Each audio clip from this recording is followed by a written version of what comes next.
अस्सलाम वालेकुम व्यूअर्स, मैं हूं नेशनल स्टेडियम से सीनियर स्पोर्ट्स जर्नलिस्ट एहसान कुरैशी। और आपने देखा कि पीएसएल सीज़न 5 जिसका हम इंतज़ार कर रहे थे 8 महीने के, कोविड की वजह से मुलतवी हुआ था, और बिलाखिर जो लोगों का एक ख्वाब था कराची बामुकाबला लाहौर, और बिलाखिर वो वक्त आ ही गया। लेकिन इससे पहले कि हम इसकी तफसील में जाएं, मेरी आपसे दरख्वास्त है कि मेरे YouTube channel Crick Boom with EQ को सब्सक्राइब करें, शेयर करें और अपने दोस्तों में आगे फैलाएं ताकि हम आपको आगे लेके जाएं। अब मैं आता हूं मैच की तरफ। यानी आज तवक्को नहीं कर रहा था कि क्या मैच होगा, लेकिन मैं समझता हूं चाहे कुछ भी करे, मेला तो पाकिस्तानी ना लूट सके, लेकिन साउथ अफ्रीका के डेविड वीज ने ये मेला लूट लिया और सिंगल हैंडेडली। ये बहुत कम होता है कि किसी T20 ब्रांड में एक इंतहाई शानदार उन्होंने ऑलराउंड परफॉर्मेंस का मुजाहरा किया। डेविड वीज जो हैं वो काफ़ी पुराने खिलाड़ी हैं, 35 साल के हैं। साउथ अफ्रीका उनको अब नहीं लिफ्ट करा था, लेकिन ये जो लीग्स हुई हैं इसमें उनका बड़ा एक नाम है। आज उन्होंने 48 रन बनाए और ऐसे मैच में जान डाली जो लग रहा था कि लाहौर कलंदर के हाथों से स्लिप हो रहा है। आखिरी 5 ओवर में 67 रन बने, आखिरी 2 ओवर में 38 रन में उन्होंने सिर्फ 26 गेंदों पर 48 रन बनाए, नाकाबिले शिकस्त, 5 चौके और 3 छक्के, और उसके बाद 3 कीमती विकेटें हासिल करके ऐसा लगता है कि ये उन्होंने मैच कराची मुल्तान सुल्तान से ये छीन लिया। और वाकई ये T20 क्रिकेट भी अजीब खेल है। हालांकि वो फवाद राना जो है वो देख रहे थे, उनका भी जैसे कल उतार चढ़ाव था, आज भी उनका उतार चढ़ाव लग रहा था। और जिस तरह शान मसूद की हालत थी, लेकिन मेरा ख्याल है कि खुशदिल शाह ने आखिर में कोशिश की। लेकिन आपको पता है कि इतना रन रेट माउंट कर गया था, लेकिन ये एक ख्वाब जो था लोगों का भरपूर सामने आया है कि लाहौर मुकाबला कराची। लेकिन वही मुसीबत कि कोविड है। अगर ये फाइनल मंगल की दिन जो होना है, अगर ये इसमें क्राउड होता फुल तो क्या मज़ा आता। और मेरा ख्याल है लाहौर से भी हज़ारों लोग फ्लाई करके आते और इस फाइनल को देखते।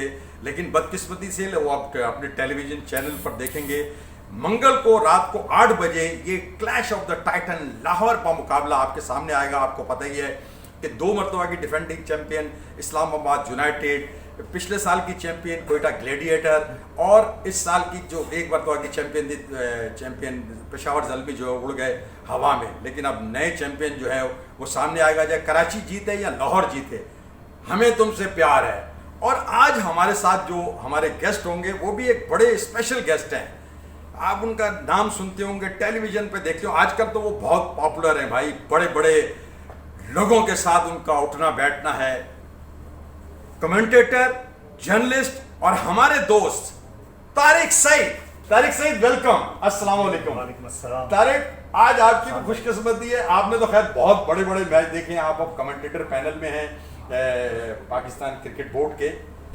ज़रा सा इस मैच के बारे में आप बताएं, फिर आगे हम चलेंगे और आपसे बातें करेंगे आपकी कमेंट्री की पाकिस्तान क्रिकेट की। जी हाँ, बहुत ही इंटरेस्टिंग मैच हुआ।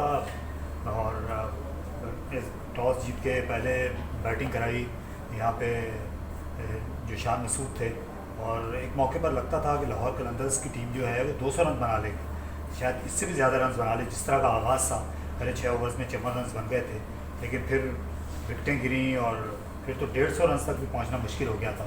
तो डेविड वीज़ा, जिनका आपने जिक्र किया, उनने आखिर में आकर बाजी पलट दी और इसको बहुत ज़्यादा हो गया था, क्योंकि जो कराची की पिच है ये ज़रा सा स्लो साइड पे थी और थोड़ी रफ़ थी। तो जिस तरह की हम इंडिया में पिचेस देखते हैं आमतौर पर IPL के दौरान, तो ये उस तरह की पिच थी और आखिर में इसको जो है वो बहुत ही ज़्यादा निकला। अच्छा, आपका भी ये ख्वाब था कि लाहौर कराची आए, आपका ताल्लुक लाहौर से है, मेरी बर्थ प्लेस लाहौर है, लेकिन मुझे जो भी ज़िंदगी में उरूज मिला वो कराची शहर में मिला। यहीं में पला बड़ा और पूरा वक्त मेरे सिंध में गुजारा। तो ये आपका ख्वाब था कभी? करीब आ जाए, घबराने, कोविड का मैं ठीक हो चुका हूँ कोविड से बिल्कुल। जी देखिए, लाहौर कराची का क्रिकेट में एक राइवलरी से तो है, और मुझे याद है कि इनका नेशनल T20 में फाइनल हुआ था, जिस ज़माने में कराची डॉल्फिन्स खेलती थी लाहौर लायंस के साथ। तो गद्दाफ़ी स्टेडियम में ये आलम था कि उस वक्त जो बड़े बड़े हाई ऑफिशियल्स थे वो नहीं पहुंच पा रहे थे, और फिर वो एम्बुलेंस में, आपको याद होगा एजाज भट्ट साहब, उनको वहाँ लाना पड़ा था वहाँ तक के लिए।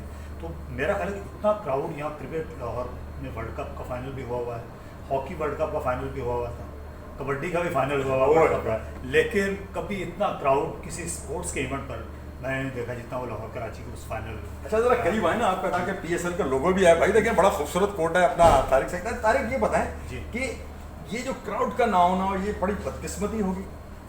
ये जाहिर है कि जान होता है, देखिए अवाम जो और जो स्पेक्टर होते हैं खिलाड़ी को बनाते हैं, तो ये जान होते हैं, तो जान निकली हुई है। लेकिन बालर क्रिकेट लोग टीवी पे देखेंगे तो आपका इसमें क्या नुक्ता नज़र है कि ऐसा होना चाहिए जब न्यूजीलैंड और ऑस्ट्रेलिया जो है थोड़े थोड़े क्राउड को बुलाने की इजाज़त दे रहे हैं? देखिए, जो भी हुकूमत की पॉलिसी है उसको तो फॉलो करना पड़ेगा। जो भी प्रोटोकॉल्स हैं या SOPs हैं गवर्नमेंट की तरफ से, उनके अगेंस्ट हम जा नहीं सकते। लेकिन अगर इस फाइनल में क्राउड होता तो मेरा ख्याल है कि ये one of the all time best sporting एक इवेंट हो जाता पाकिस्तान की तारीख में। दोनों टीमों के बहुत ज़्यादा सपोर्टर्स हैं और लाहौर से भी यकीनी तौर पर लोग आते। और फिर ये दोनों ऐसी टीमें थी जो कि कभी पहुंची नहीं हैं इस मकाम तक, तो अनचार्टेड सी टेरिटरी रही है दोनों टीमों के लिए। फाइनल भी ऐसा ही होगा, और जब वो पहुंची हैं तो कितना सिदम है कि लोग देख नहीं सकते आकर मैदान पर। देखिए ये है तारिक सईद। आप तारिक सईद की आवाज़ जो है ना, आवाज़ की लहरें जो होती हैं, रेडियो पाकिस्तान हो चाहे पाकिस्तान टेलीविज़न हो, आजकल ये बहुत करीब हैं। चाहे वो वसीम अकरम हो, चाहे वो अजहर अली हों, चाहे वो रमीज़ राजा हों, चाहे वो मरीना इकबाल हों, चाहे वो सना मीर हों, तो ये एक आवाज़ सी। देखिए हमारे वो भी दोस्त थे हसन जलील जो अब अमेरिका चले गए हैं, अल्लाह ताला ने इनको वैसी आवाज़ अता फरमाई है। तो तारिक की क्या इत्तफाक है, ऐसा बहुत रेयर होता है कि ऐसा लगता है कि आप जुड़वा भाई थे, पता नहीं कि आपकी तरबियत उन्होंने की, कैसे आपकी हसन जलील से बिल्कुल आवाज़ मिलती है और माशाल्लाह आपको अल्लाह ताला ने एक बहुत ही अच्छा हुनर अता फरमाया। देखिए, हसन भाई तो बहुत बड़े कमेंटेटर थे, हम तो सीखने वालों में से हैं। और वो इतने ज़बरदस्त ब्रॉडकास्टर थे, वो सिर्फ क्रिकेट के नहीं थे।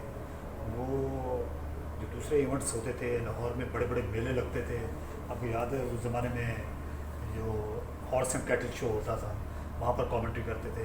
एक बार he was a complete all round broadcaster और न्यूज़ रीडर भी थे। वर्सटाइल। तो आपके कैरियर में उनका इन्फ्लुएंस है?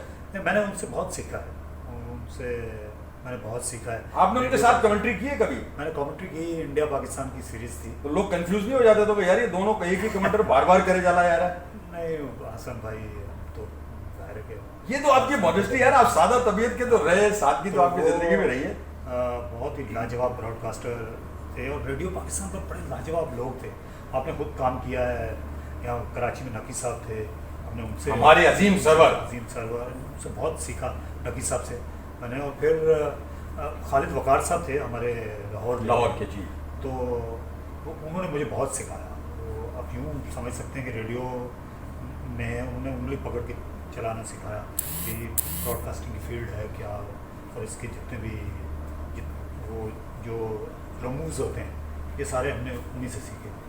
अच्छा ये बताएं कि अब तो आप यार glittering in A Galaxy of stars, तो कैसा लगता है? अभी मुझे एक बड़ा मज़ा आया था कि आपकी और अजहर अली की जो थोड़ी सी कमेंट्री चल रही थी। हमारे के बहुत ज़्यादा कन्फ्लिक्ट ऑफ इंटरेस्ट भी होता है कि पाकिस्तान के कप्तान जो है कमेंट्री भी कर रहे हैं, बहुत से लोग इस पर सवाल उठाते हैं। वो बड़ा एक जुमला था, जब आपने उनको जुमला कहा तो आपने कहा कि आप ड्रामा बना गए, तो वो ज़रा हमारे व्यूअर्स को आप याद कराए कि हुआ क्या था असल में। नहीं, वो तो जनरली एक कमेंट्री के दौरान असद शफीक आउट होकर गए थे, तो उस पर डिस्कशन हुई थी क्योंकि सऊद ने पिछला मैच खेला था, तो उसमें उन्होंने रन्स बनाए थे, एक ही ओवर खेला था और 3 बाउंड्रीज लगा दी थी, तो अच्छे लगे थे और फिर उनकी परफॉर्मेंस भी थी। तो मैंने वो जिक्र किया, शायद वो हीट ऑफ द मोमेंट में वो हो गया, वगैरह ऐसी कोई इंटेंट नहीं थी कि वो उस पर कोई कॉन्ट्रोवर्सी। उसके बाद यार बाजिद खान ने भी अगले दिन सवाल जवाब आपसे करते रहे, मैं सुनता रहा। ऐसा नहीं है, तो बहुत सवाल करते हैं, वो तो हर चंक में आपसे सवाल करते हैं, वो बहुत इंटरेस्टिंग आदमी। अब ये बाजिद एक बदलते हुए आदमी नजर आ रहे हैं गुज़श्ता सालों में। पहले ये थोड़ा सबड्यूड से होते थे, अब ये स्पार्क आ गया इनमें, खुल के सामने। और देखें हम व्यूअर्स आपको हम बताएं, उनसे भी आपकी मुलाकात कराएंगे। बाजिद खान जो है माजिद जहांगीर खान के साहबजादे हैं और उनके दादा डॉक्टर जहांगीर खान भी अनडिवाइडेड इंडिया से खेले थे, बड़े यूनिक कैरेक्टर है। तो आप थोड़ा बताएं उनके साथ आपको मजा, अच्छा आपको एंजॉय किसके साथ करते हैं? जाहिर बात है, देखें वसीम अकरम ने की, रमीज, आप एंजॉय किसके साथ करते हैं कमेंट्री करना? ये वसीम भाई के साथ करने का अपना मज़ा था, जो जब आप उनके साथ बैठते हैं कमेंट्री में या ऑफ एयर भी, तो आपको पता चलता है कि वाकई आप एक लेजेंड के साथ हैं। जो उनका एक ऑरा है वो अभी भी है। इतने साल हो गए हैं रिटायरमेंट के बाद भी, तकरीबन 17 बरस से उन्होंने क्रिकेट नहीं खेली, लेकिन उनका ऑरा ख़त्म नहीं हुआ। पाकिस्तान को बड़े चुनिंदा चीदा वो क्रिकेटर्स में से एक रहे हैं। तो उनके साथ एक बहुत ही अच्छा एक्सपीरियंस रहा। एक बाजीत के साथ बैठने का एक अपना अलग मज़ा है, जिस तरह यानी बहुत दोस्ताना माहौल है, बहुत ही डिसेंट किस्म का शख्स है। या तो फिर at the end of the day, क्योंकि आप बात क्रिकेट की कर रहे होते हैं, किसी का कोई एजेंडा नहीं होता, तो फिर वो नोक झोंक में तो फिर अच्छा तारिक, ये बताएं कि मैंने ये देखा था कि वसीम अकरम जो है वो कहते हैं कि बड़ा उनका इन्फ्लुएंस है और वो सारा कुछ वही कर रहे हैं पाकिस्तान क्रिकेट में। और पिछले दिनों जो हुआ था T20 कप इंडी में, उसमें उन्होंने काफ़ी वो नाराज़ से लग रहे थे कमेंट्री के दौरान, लग रहा है ना बैटिंग अच्छी है, ना फील्डिंग अच्छी है, ना बॉलिंग अच्छी है, ना कैचिंग अच्छी है। तो वो ऐसा लग रहा था कि वो काफ़ी मायूस है पाकिस्तान के, हालांकि हमारी टीम जो है परफॉर्म तो करती है। आपका क्या ख्याल है इसके बारे में? सच्ची बात की थी उन्होंने बहुत सी। देखिए, वसीम भाई जो हैं वो हमेशा जो है वो अपने वो जब कमेंट्री भी कर रहे होते हैं तो अपने दिल को ज़बान पर रखते हैं।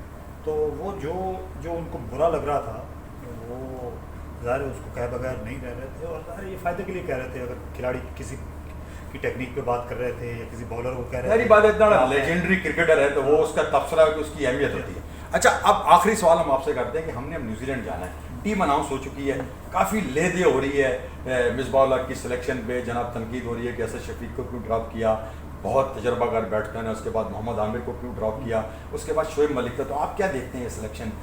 डिफ़िकल्ट हुआ है पाकिस्तान की, और ये सिलेक्शन आपका ज़ाती क्या ख्याल है विदाउट किसी प्रेशर के?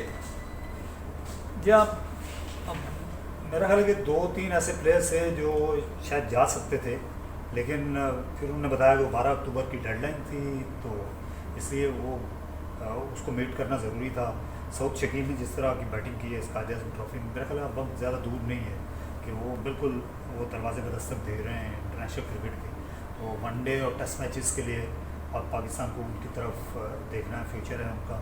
फिर जो ये अच्छी 1-2 सिलेक्शन हुई हैं, अब्दुल्ला शफीक जो हैं ये बहुत अच्छा टैलेंट है और आइंदा चलकर ये पाकिस्तान के काम आएगा। अम्माद भट्ट को हम अच्छी सिलेक्शन कह सकते हैं, यही नेशनल स्टेडियम में वो 6 विकेट लेकर गए हैं फर्स्ट क्लास के मैच में। तो एक कंपटीशन आएगा एक खिलाड़ी के पीछे, जब आप एक खिलाड़ी को लगाएंगे फ़हीम अशरफ के पीछे अम्माद भट्ट को, तो ज़ाहिर फिर उनको भी ज़ाहिर ज़्यादा मेहनत करना पड़ेगी। तो और भी ऐसे मेरा ख्याल नियर फ्यूचर में हम देखेंगे आज़म खान को, वो T20 क्रिकेट के लिए तकरीबन तैयार हैं। मेरा ख्याल है उनको विकेट कीपिंग करनी चाहिए साथ, क्योंकि पाकिस्तान को ज़रूरत है इस वक्त T20 में एक विकेट कीपर बैट्समैन की। तो आज़म खान बड़ा इस मसले का हल हो सकते हैं। Tariq, nice talking to you, और हमारी दुआ है कि आपके टारगेट जो है आप अचीव करें और आगे बड़े लेवल पर कमाने। ये थे तारिक सईद, जो पाकिस्तान के लीडिंग कमेंटेटर, एनालिस्ट और राइटर और जर्नलिस्ट हैं। तो आज का प्रोग्राम यहीं इख्तिताम पजीर होता है, लेकिन ये जो मैच हुआ है फिर हम आपको रिवाइव करेंगे। जो मंगल को ये जो एक क्लैश ऑफ द टाइटन्स है, 2 बड़ी टीमों का मुकाबला होगा PSL सीज़न 5 के फाइनल में। लेकिन वही हमारे एक दोस्त माजिद भट्टी कहते हैं सिर्फ 3-4 महीने के लिए चैंपियन बनेगी, क्योंकि कोविड की वजह से 8 महीने तो ये फाइनल हो नहीं सके थे। तो हम आपको अपडेट करते रहेंगे लेटेस्ट और जो भी sporting world cricketing activity across the world. तो जब तक लिए मुझे इजाज़त दीजिए, अल्लाह निगहबान।